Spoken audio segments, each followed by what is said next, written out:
Hi. I've been watching Kelly Donovan's videos and enjoying them. And every time she draws a face and she struggles with the eyelashes, I keep thinking I want to do this little video for her because there's one simple little thing that Kelly that you can do that will make your eyelashes good. That is if you like the eyelashes that I put on my faces. So I'm going to show you, you don't have to do it at all, but I'm just going to do this video for you just because I keep thinking I want to do it. Okay, so here we go. And I'm trying a new way to set up the camera because I'm not sure exactly how else to do this. So hopefully you can see. Also, I'm going to do a face because I'm going to do the basic face the way I do it, but I have influences from so many different sources that I don't know who to give credit to because I've been influenced by Tamara Laporte, Willowing. I've been influenced by a correspondence art course that I took from ICS. I've been drawing faces on my own even before all of that, and so I've got some of my own style in there. I've gotten that, and I'm sure that there are many, many others that I should mention, and I'm sorry if I didn't mention, and you see the distinct style that, Anyway, so that's why I've kind of hesitated to do this until today, but I mean, I just want to do it. So, so here we go. Okay, so this is how I do my faces these days. Now, I keep changing my style of faces every time that I learn something new from somebody else. So, okay, anyway, I start with a sort of a, what kind of shape would you call that? I don't know. A part of an oval, I guess, maybe. A part of an egg or something. So I start with that, and then I go up just a little bit less than half the shape I just made. And then I half from this line, I half from here to here. Well, it's not half.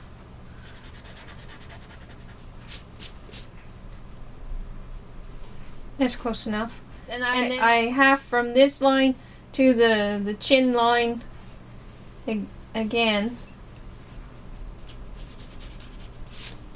Okay, those are my quick guidelines. And then I usually start with the eyes. And I don't measure, I just make myself a sort of an oval with the guideline in the middle of it. And, it's obviously not. You can't actually see a thing I'm doing, can you?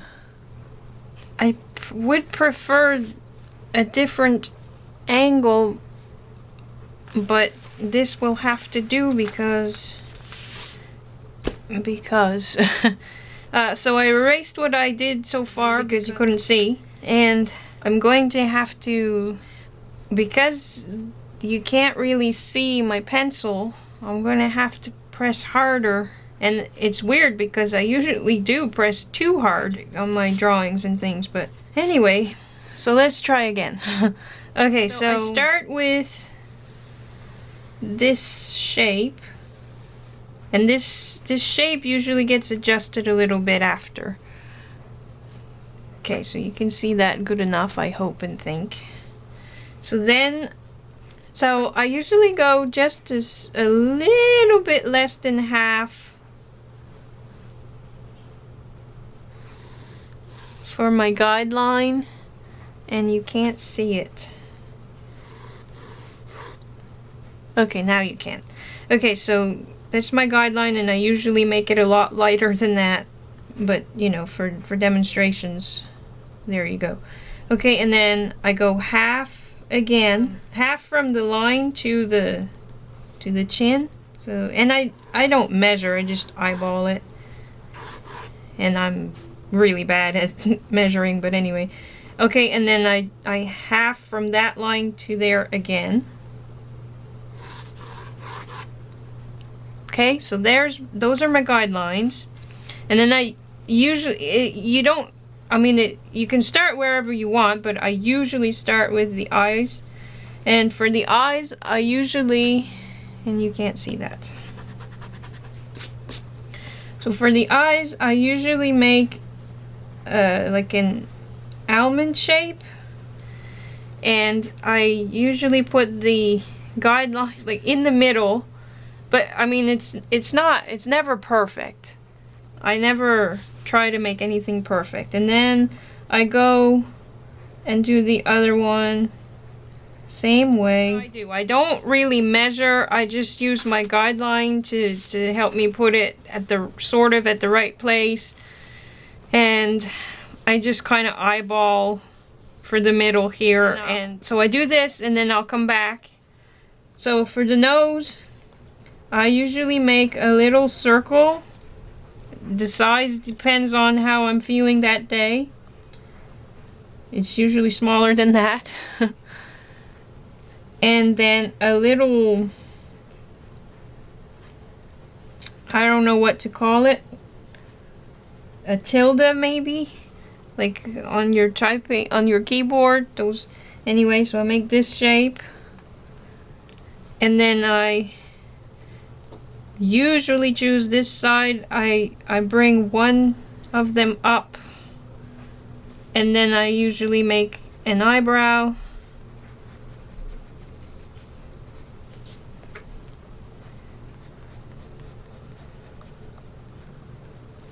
And then make the other eyebrow.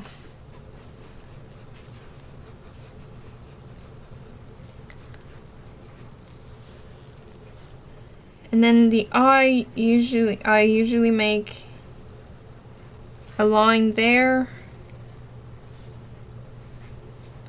and one under, closer to the eye.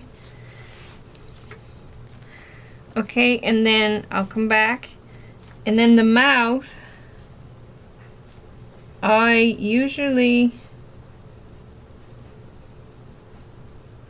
make a little sort of a elongated M or another tilde type shape, sort of. And then I make a little line there. And then I do this. And then I come back to the eye. And I usually erase my guideline at this point.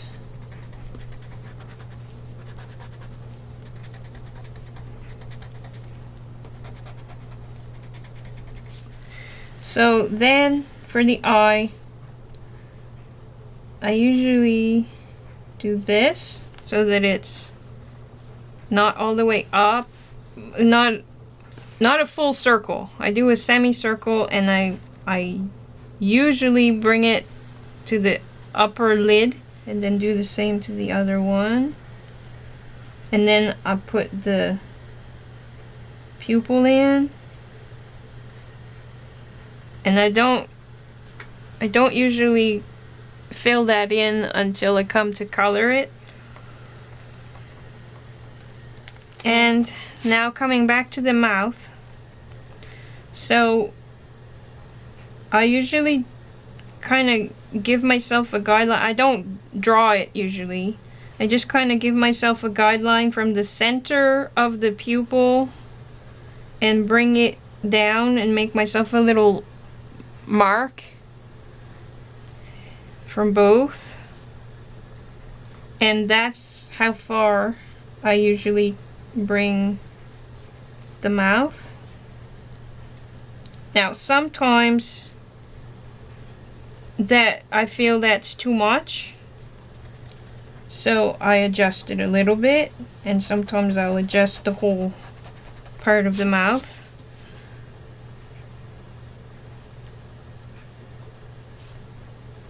Okay, so in this case I thought that would make it way too wide and not look right, so I adjusted it just a little bit on both sides so that it's just a tad shorter. And then the mouth.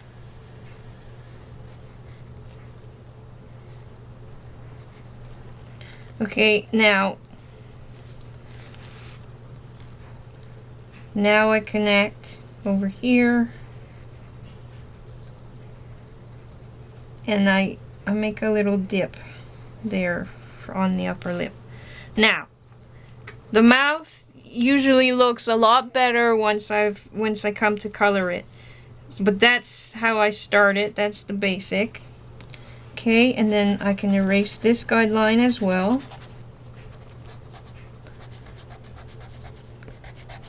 And I can erase this guideline also.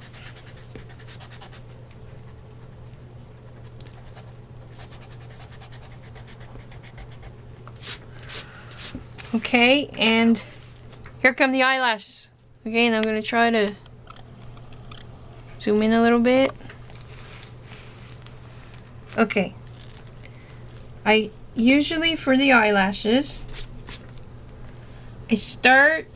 Okay, so Kelly, what I see you doing is that you... And I don't mean to be insulting or anything, I'm just...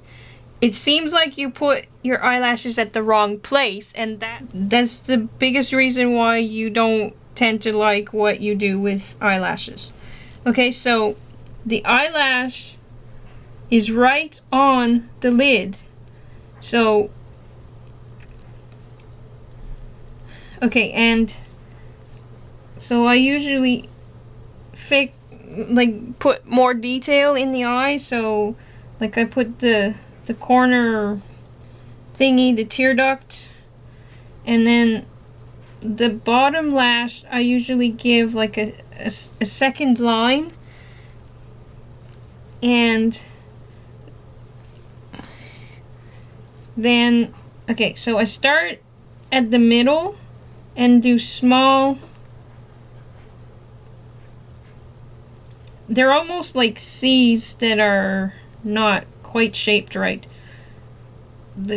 And they tend to get longer as they get closer to the side, right? And there's another detail on the eye there too.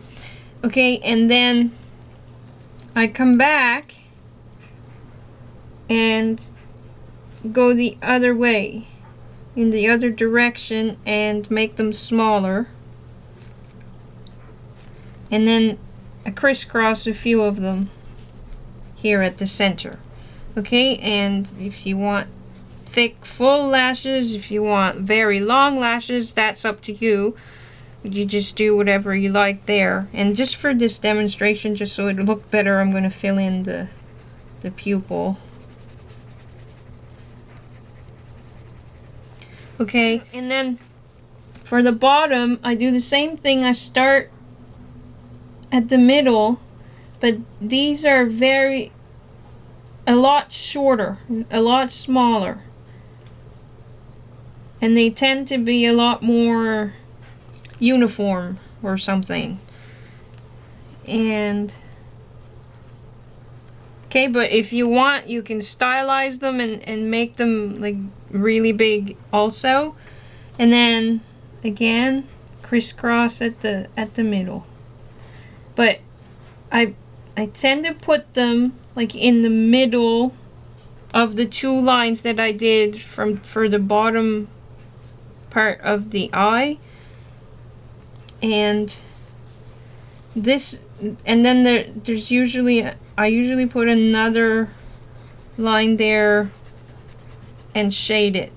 Now when I come to color, I usually make the eyelashes with my normal Bic black pen. Okay, but you know, when I'm just drawing it, that's how it goes. Okay, so here we go. I'm gonna put some more detail at both corners of the eye. Put an extra little line there. Sometimes it kind of meets the other one. Start at the center, and they get bigger,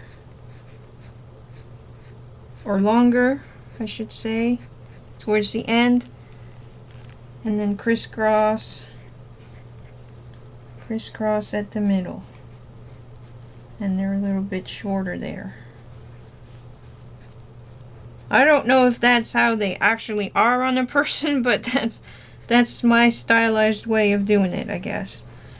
Okay, and again, a lot smaller between the two lines. Okay, and oh yes, and I usually do 2 simple lines here for the, I don't know what that's called there, but the dip on above, between the nose and the lip. Okay, and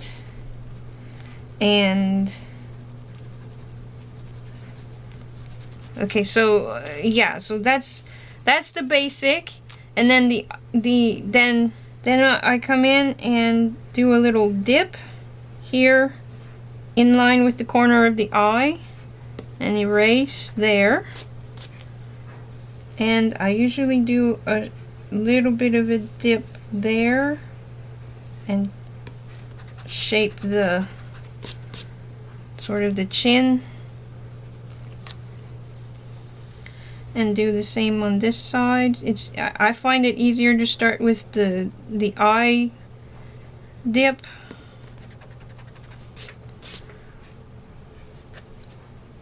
Okay, and then same around here. Actually, I started that one too high. Okay, there you go. And I often, at this point, adjust the chin because it's often like way too big or too small or whatever. Okay, and then I do a line there. And then the ears I usually do right around the dip I just made. And I didn't know this, but when oh, that's way too big. Okay, so I was watching an episode of Elementary, and I learned, and I assume it's true, but I learned that every person's ear is different, just like their fingerprints. So no 2 ears look the same. So anyway, so yeah, I put in the ears.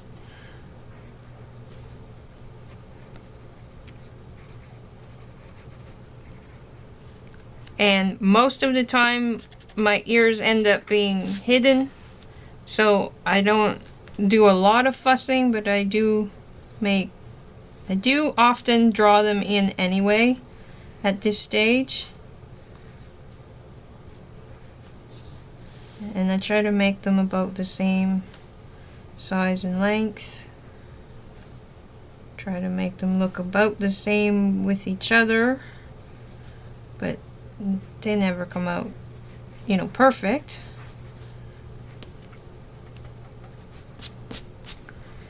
Okay.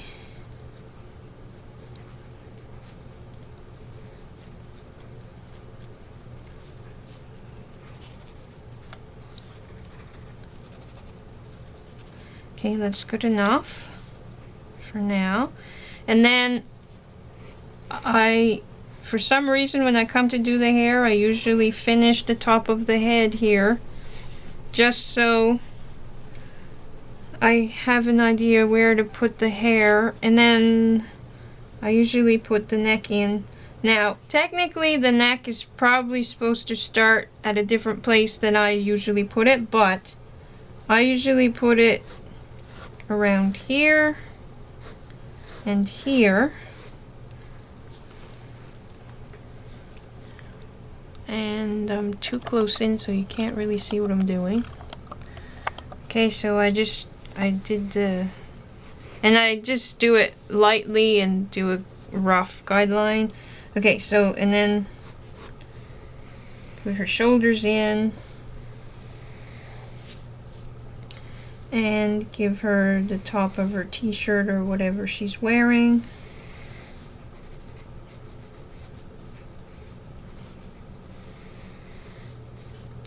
And the indication of the shoulder arm thing. Okay, now this looks kind of odd right now, but she really comes to life when you give her her hair and when you color her, like, and you give all the shadow and everything. So hair, that's a whole other video because there are so many different ways to do the hair and everything, but this is what I normally do. So basically I just, and again, the hair improves greatly when I come to color it. Okay, so sometimes I put it on top, sometimes I put it at the back. In this video, in this demo, I'll do one side on the front and one side on at the back. So she'll have some of her ear showing. On this side too, she'll have some of it showing.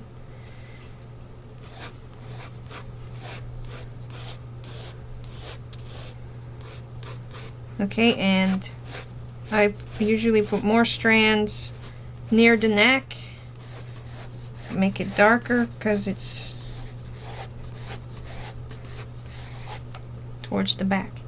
Okay, and then I don't normally erase any of the lines. It just adds to the shadow and everything when I come to color it, and helps me with the guidelines of where what goes.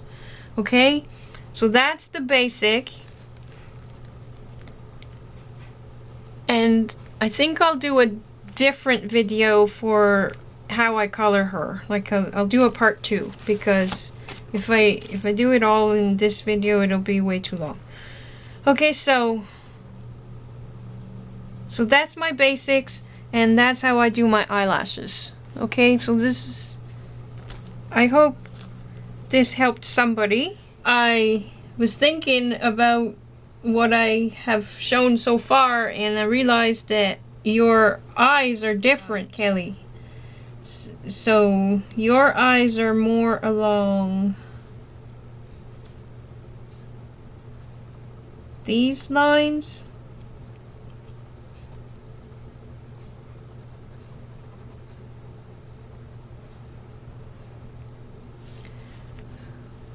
Okay, so not exactly, probably, but your eyes are something like that.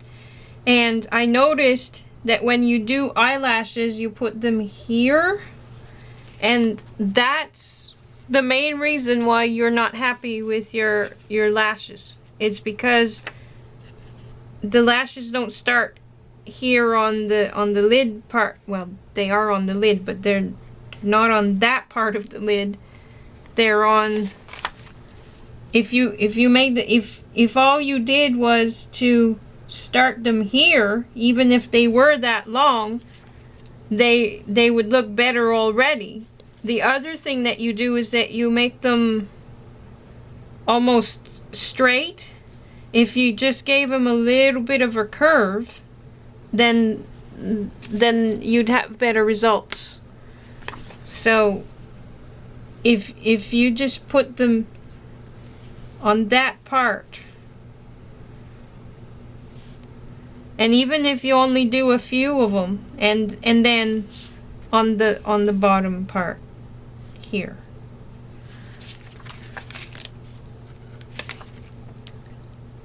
And again, I don't mean to to appear to be a know-it-all or anything like that. I don't want to offend you or insult you or anything like that. I just want to help you be happier with eyelashes if you try it again. And so yes, I hope it was okay for me to do this. And